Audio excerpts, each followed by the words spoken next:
नमस्कार, एक बार फिर से आप सभी का स्वागत है, अभिनंदन है आपके अपने यूट्यूब चैनल साहित्य बाई कामरान में।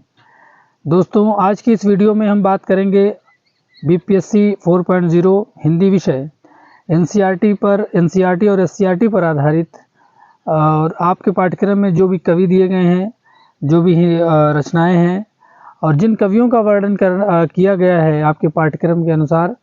क्योंकि एनसीईआरटी एससीईआरटी दो बातें कह दी गई हैं, तो आपको पढ़ना सब कुछ है। क्वेश्चन कहीं से भी पूछा जा सकता है, इसकी कोई गारंटी नहीं है। इसलिए हम जो पाठ्यक्रम में जो बुक है जिसका नाम आरोह है, ये विशेष रूप से 11 और 12 कक्षा की बुक है आरोह के नाम से। और इसमें जितने कवि हैं उनकी जो भी रचनाएं हैं उसको हमको पढ़ना है और जो भी कवि हैं उनको पढ़ना है। क्योंकि प्रश्न जो पूछे जाते हैं आपकी परीक्षा में, उसमें व्याकरण और साहित्य के साथ साथ गद्य के प्रश्न पूछे जाते हैं। लगभग 30 प्रश्न आपके साहित्य के होते हैं, तो ये कहीं और बाहर से नहीं बल्कि आपके जो पाठ्यक्रम में दिए गए हैं बुक है, दिए गए कवि हैं, उनकी रचनाएं हैं, उनसे ही पूछा जाता है। इसलिए पढ़ना सब कुछ है और मेरी कोशिश है कि ये जो किताबें लगी हुई है आपके पाठ्यक्रम में, उन किताबों को संपूर्ण हल के रूप में आप तक पहुंचाऊं, ताकि आपको किसी तरह की समस्या ना हो। अगर आप वीडियो देखें तो आप उससे लाभान्वित अवश्य हों। और इस वीडियो में मैंने जिन कवियों को लिया है उनमें शमशेर बहादुर सिंह और फणीश्वर नाथ रेणु, गोस्वामी तुलसीदास, त्रिलोचन और शेखर जोशी, ये प्रमुख कवि हैं और इनकी रचनाएं हैं। कौन कौन सी हैं, इनके परिचय को देख लेते हैं और इनकी रचनाओं को देख लेते हैं। क्योंकि अगर हम इनकी रचनाओं के साथ साथ इनके परिचय को भी देख लेंगे, इनकी और भी जो प्रमुख रचनाएं इनकी है जो आपके पाठ्यक्रम में लगी है, उसके साथ साथ और भी जो रचनाएं इनकी है उसकी भी जानकारी हमको हो जाएगी, तो इसमें किसी तरह की समस्या नहीं होगी। सबसे पहले कवि हैं शमशेर बहादुर सिंह। शमशेर बहादुर सिंह की पहचान हिंदी साहित्य के इतिहास में क्या रही है, तो ये प्रयोगवाद के अंतर्गत द्वितीय तार सप्तक के कवि थे और द्वितीय तार सप्तक में इनकी कविताएं प्रकाशित होती रही हैं। और दूसरी चीज़ ये है कि इनको कवियों का कवि कहा जाता है। शमशेर बहादुर सिंह को कवियों का कवि भी कहा जाता है। 13 जनवरी सन 1911 को देहरादून उत्तर प्रदेश में इनका जन्म हुआ। लेकिन सन 1911 की बात है, सन 2000 के बाद ये जो स्थान है वो उत्तराखंड प्रदेश में आता है। क्योंकि 2000 के बाद ये नाम जो है उत्तराखंड के नाम से हो गया, उत्तर प्रदेश को अलग करके एक राज्य बनाया गया उत्तराखंड। तो वहाँ पे इनका जन्म हुआ था। इनकी प्रकाशित कुछ रचनाएं हैं, जैसे कुछ कविताएं, कुछ और कविताएं, चूका भी हूँ नहीं मैं, इतने अपने पास, बात बोलेगी काल तुझसे होड़ है मेरी, उर्दू हिंदी कोश। तो ये जो इनकी रचनाएं हैं, इनको आप कहीं एक जगह पेपर पे नोट कर लिया करिए, ताकि जो रचनाएं कवियों की रचनाएं हैं वो आपको याद रहे और ये भी याद रहे कि किस तरह की विधा है। सम्मान भी इनको दिया गया है, साहित्य अकादमी पुरस्कार, कबीर सम्मान से सम्मानित किया गया है। निधन इनका 1993 ईस्वी में अहमदाबाद में हुआ। इनका मानना है कि तुमने धरती का पद्य पढ़ा है, उसकी सहजता प्राण है। ये हिंदी और उर्दू के द्वाब भी माने जाते हैं। तो प्रश्न कभी कभी आता है कि हिंदी उर्दू का द्वाब किसे माना जाता है, तो आप जानते रहिए शमशेर बहादुर सिंह को। और उसके बाद ये सारी जो बातें हैं वो आप पढ़ सकते हैं, इनकी काव्य कला और इनके शिल्प के बारे में, और इनकी रचना की विशेषता क्या रही है, इनकी व्यक्तिगत विशेषताएं क्या रही हैं, ये सारी चीज़ें आप पढ़ सकते हैं। इसमें कोई दिक्कत नहीं है, ये आपके ज्ञान के लिए है। लेकिन यहाँ हमको परीक्षा पास करना है, तो जो परीक्षा के दृष्टिकोण से सबसे इम्पोर्टेंट है वो चीज़ पढ़ेंगे। ज्ञानी बनने के लिए पूरा जीवन पढ़ा है, ज्ञानी हम बन सकते हैं, लेकिन सबसे इम्पोर्टेंट चीज़ क्या है कि परीक्षा में जो चीज़ पूछी जानी है, लिमिटेड चीज़ पढ़नी है और सटीक चीज़ पढ़नी है। इसलिए समय न लेते हुए हम देखेंगे जो कवि हैं उनकी रचनाओं को प्रमुख रूप से और उन कवियों के परिचय के बारे में। और प्रयोगवाद की शुरुआत 1943 से मानी जाती है, तार सप्तक की पत्रिका से। और प्रयोगवाद के प्रवर्तक जो रहे हैं वो अज्ञेय रहे हैं। अज्ञेय का पूरा नाम है सच्चिदानंद हीरानंद वात्स्यायन अज्ञेय। प्रयोगवादी जो कवि रहे हैं उनके अंदर घोर व्यक्तिनिष्ठ भावना देखने को मिलती है और उन्होंने नवीन उपमानों पर ज़्यादा बल दिया है। खासतौर से अज्ञेय जो इसके प्रवर्तक रहे हैं, उन्होंने अपनी एक कविता लिखा था, हरी घास पर क्षण भर, जिसमें उन्होंने अपनी अज्ञात प्रेयसी को नए उपमानों से संबोधित किया है, और नए उपमानों से संबोधित करते हुए उन्होंने उसकी उपमा किससे दी है? कलगी बाजरे से। तो ये सारी चीज़ें हैं, आप ये बहुत थोड़ा डिटेल हो जाएगी, और क्योंकि बीपीएससी में जो क्वेश्चन पूछे जाते हैं बहुत डीप नहीं पूछे जाते हैं, सामान्य स्तर के प्रश्न होते हैं। प्रश्न पूछने का तरीका जो रहता है उसमें थोड़ा बच्चे कंफ्यूज होते हैं, इसलिए ज़्यादा से ज़्यादा आप प्रैक्टिस करें, और जितना ज़्यादा आप प्रैक्टिस करेंगे उतना ज़्यादा उस परीक्षा के लिए निपुण होते चले जाएंगे। इनकी जो उषा है कविता है, इन्होंने इस उषा कविता में प्रकृति का जो चित्रण किया है, और प्रकृति का चित्रण करने के साथ साथ इन्होंने प्रभात कालीन समय को नए रूपों में देखा है। तो उषा नामक कविता किसकी है? शमशेर बहादुर सिंह की है। उसके बाद है गोस्वामी तुलसीदास हैं। गोस्वामी तुलसीदास, जैसा कि आप जानते हैं, हिंदी साहित्य के मध्ययुगीन काव्यधारा में ये एक अमर कवि हैं, और इनको रूपकों का बादशाह कहा जाता है। गोस्वामी तुलसीदास को रूपकों का बादशाह कहा जाता है, और ये उपमा जो है आचार्य रामचंद्र शुक्ल ने इनको दी है।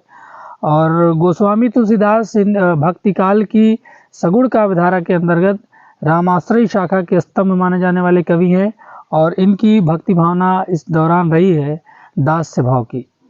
तो गोस्वामी तुलसीदास की जो भक्ति भावना रही है वो दास्य भाव की रही। इनका जन्म 1532 ईस्वी में बांदा उत्तर प्रदेश जिले के राजापुर गांव में हुआ था, और इनकी रचनाएं रामचरितमानस, विनय पत्रिका, गीतावली, श्री कृष्ण गीतावली, दोहावली, कवितावली, रामाज्ञा प्रश्न, और इनका निधन 1623 ईस्वी में काशी में हो गया था। गोस्वामी तुलसीदास जो थे वो उन्होंने ब्रज भाषा में भी रचनाएं लिखी हैं, और उन्होंने अवधी भाषा में भी रचनाएं लिखी हैं, लेकिन सबसे ज़्यादा जो प्रसिद्धि इनको मिली है वो अवधी भाषा में रामचरितमानस के कारण हुई है। रामचरितमानस इनका प्रबंध काव्य है, और इसको उन्होंने 7 कांडों में विभाजित करके लिखा है, जिसमें अयोध्या कांड, उसके सबसे पहला बाल कांड है, फिर अयोध्या कांड है, फिर अरण्य कांड है, फिर किष्किंधा कांड है, फिर उसके बाद सुंदर कांड है, फिर लंका कांड है, उसके बाद उत्तर कांड है। तो ये कांड है, और जो तमाम जो रामचरितमानस से चीज रिलेटेड है, जिसे भगवान राम और लक्ष्मण सीता इनके जीवन को आधार मान करके उन्होंने रामचरितमानस की रचना की है, और इसके बारे में सामान्य जानकारी तो आप रखते होंगे।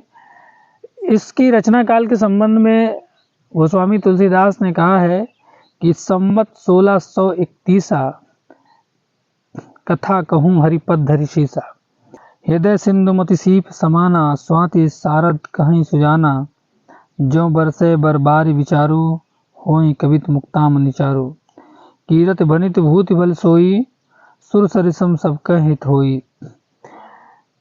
तो लोक मंगल की भावना इसमें निहित है इन पदों में, और इनके विषय में कहा जाता है, इन्होंने लिखा है कि स्वांता सुखाय तुलसी रघुनाथ गाथा। जबकि इसका विरोध बहुत हुआ है, तो इसका खंडन करते हुए इन्होंने लोक मंगल की भावना से इस पद को लिखा, कीरति भनित भूति भल सोई, सुर सरिसम सबका हित होई। रामचरितमानस के बारे में थोड़ी जानकारी आप रखिए, हो सकता है कि इससे रिलेटेड प्रश्न आ सकते हैं।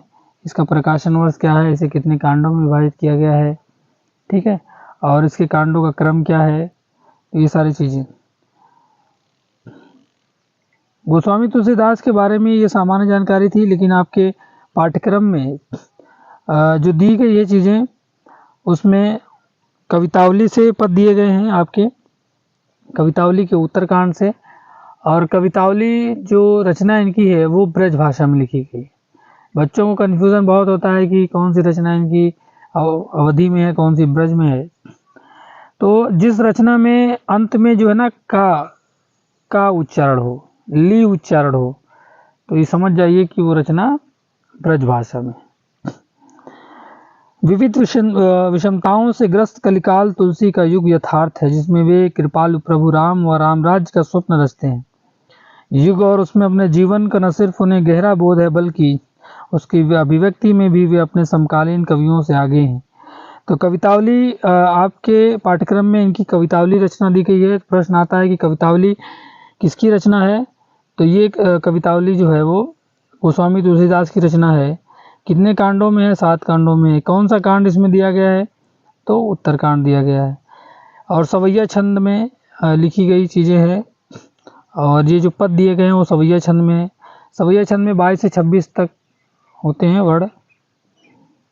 उसके बाद रामचरितमानस का लंका कांड है, जिसमें लक्ष्मण के शक्ति बाण लगने का प्रसंग कवि की मार्मिक स्थलों की पहचान का एक श्रेष्ठ नमूना है। तो रामचरितमानस का एक प्रसंग है लंका कांड से, और कवितावली का प्रसंग है उत्तरकांड से। तो ये आपके पाठ्यक्रम में चीज़ें हैं। कवितावली का उत्तरकांड से जो चीज़ें दी गई है, इसमें किसबी, किसान, कुल, बनिक, भिखारी, भाट, चाकर, चपल, नट, चोर, चार, चेटकी, ये सारी चीज़ें हैं वो कलिकाल का वर्णन उन्होंने अपनी इस रचना में किया है। दूसरी चीज़ है कि इसमें रामचरितमानस का जो लंका कांड है उसका प्रसंग लिया गया है। अगले कवि आपके हैं फणीश्वर नाथ रेणु। फणीश्वर नाथ रेणु को हिंदी साहित्य के इतिहास के अंतर्गत आंचलिक उपन्यासकार का प्रवर्तक माना जाता है, और ऐसा माना जाता है कि इनका जो मैला आंचल था 1954 में जिसका प्रकाशन हुआ था, वहीं से आंचलिक उपन्यासों की परंपरा की शुरुआत होती है। 4 मार्च सन 1921 ईस्वी को औराही हिंगना जिला पूर्णिया अररिया स्थान बिहार में इनका जन्म हुआ था। और इनकी प्रमुख रचनाओं में मैला आंचल है जो इनका आंचलिक उपन्यास है, प्रति परिकथा है, दीर्घ तपा, जुलूस, कितने चौराहे, ये सारे उपन्यास हैं।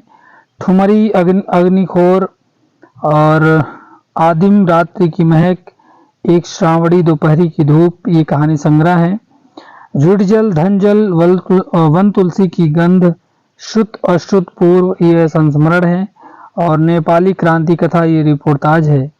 और इनकी रचनावली को 5 खंडों में विभक्त किया गया है। 11 अप्रैल सन 1977 को पटना में इनका देहांत हो गया। कुछ ऐसे चरित्र होते हैं जो प्राण प्रतिष्ठा पाते ही अपने सृजनहार के बधे बधाए नियम कानून, नीति अथवा फार्मूले को तोड़कर बाहर निकल आते हैं और अपने जीवन को अपने मन के मुताबिक गढ़ने लगते हैं। हिंदी साहित्य में आंचलिक उपन्यासकार के रूप में प्रतिष्ठित कथाकार फणीश्वर नाथ रेणु का जीवन उतार चढ़ाव एवं संघर्षों से भरा हुआ था। तो इस दुनिया में कोई ऐसा नहीं है जिसका जीवन संघर्षों से भरा ना हो, और हर व्यक्ति के जीवन में कभी न कभी पीड़ा, दुख, त्रास की भावना आती है, लेकिन जो उसमें महान होता है वो निखर जाता है, और जो उस पीड़ा से लड़ने का साहस नहीं रखता वो बिखर जाता है। तो बात आपके मनोभाव के ऊपर है, आप किस दृष्टिकोण से किस चीज़ को देखते हैं। अगर सकारात्मक रवैया है तो कितनी भी कठिन समस्या आ जाए आपके जीवन में, आप उसका सामना डट कर करते हैं। तो ये सारी चीज़ें हैं, इसके बारे में आप डिटेल पढ़ सकते हैं, कोई दिक्कत नहीं है। लेकिन आपके पाठ्यक्रम में जो दी गई रचना इनकी है वो पहलवान की ढोलक है, और इनकी कहानी है। ये कहानी कथाकार रेणु की समस्त विशेषताओं को एक साथ अभिव्यक्त करती है। रेणु की लेखनी में अपने गांव, अंचल, संस्कृति को सजीव करने की अद्भुत क्षमता है। ऐसा लगता है मानो हर एक पात्र वास्तविक जीवन जी रहा हो। पात्रों एवं परिवेश का इतना सच्चा चित्रण अत्यंत दुर्लभ है। रेणु ऐसे गिने चुने कथाकारों में से हैं जिन्होंने गद्य में भी संगीत पैदा कर दिया है। तो ये रचना के बारे में है। तो आपको केवल इतना जानना है कि पहलवान की ढोलक किसकी रचना है और किस विधा की रचना है। तो पहलवान की ढोलक इनकी कहानी है, और ये फणीश्वर नाथ रेणु की रचना है। उसके बाद अगले कवि हैं शेखर जोशी। अंतर की घुमड़ती वेदना को आंखों की राह बाहर निकाल लेने पर मनुष्य जो भी निश्चय करता है वे भावुक क्षणों की अपेक्षा अधिक विवेकपूर्ण होते हैं। तो शेखर जोशी, इनका जन्म 1932 ईस्वी में अल्मोड़ा उत्तरांचल में हुआ था। उत्तराखंड का दूसरा नाम उत्तरांचल भी है। और कोसी का खटवार, साथ के लोग, दाज्यू, हलवाहा, नौरंगी बीमार है, ये सब इनके कहानी संग्रह है। एक पेड़ की याद इनका शब्द चित्र संग्रह है। सन 2022 में इनका निधन हो गया। और जैसा कि आप जानते हैं कि शेखर जोशी का स्थान नई कहानी आंदोलन में महत्वपूर्ण रहा है और ये नई कहानी आंदोलन के प्रगतिशील पक्ष का प्रतिनिधित्व करते हैं और समाज का मेहनतकश और सुविधाहीन तबका उनकी कहानियों में जगह पाता है। तो ये सारी चीज़ें इसके बारे में जानना है, लेकिन आपको सबसे महत्वपूर्ण चीज़ ये जानना है कि इनकी कौन सी रचना आपके पाठ्यक्रम में लगी हुई है। तो इनकी रचना जो गलता लोहा है वो बहुत महत्वपूर्ण है और आपके पाठ्यक्रम में लगी हुई है गलता लोहा, और इसको जानते रहिए कि गलता लोहा किसकी रचना है, शेखर जोशी कहानी है। दाजू किसकी रचना है, वो भी शेखर जोशी की। उसके बाद अगले कवि हैं त्रिलोचन। त्रिलोचन का पूरा नाम था वासुदेव सिंह त्रिलोचन।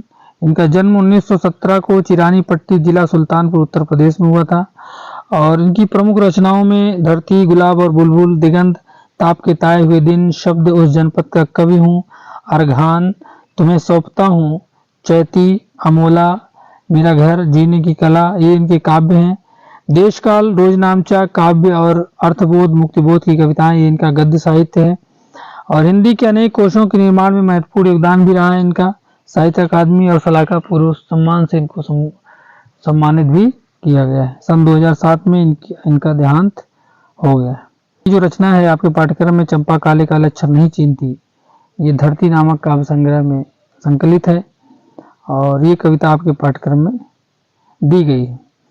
तो आज के लिए इतना ही, मिलते हैं नेक्स्ट वीडियो में। मुझे उम्मीद है कि आप इस वीडियो से लाभान्वित अवश्य होंगे। अगर वीडियो आपको अच्छी लगी तो लाइक करिए, शेयर करिए, सब्सक्राइब कीजिए, बेल आइकन को दबाना ना भूलिए ताकि मेरा हर नोटिफिकेशन आप तक समय से पहुंचता रहे। आज के लिए इतना ही, बहुत बहुत धन्यवाद।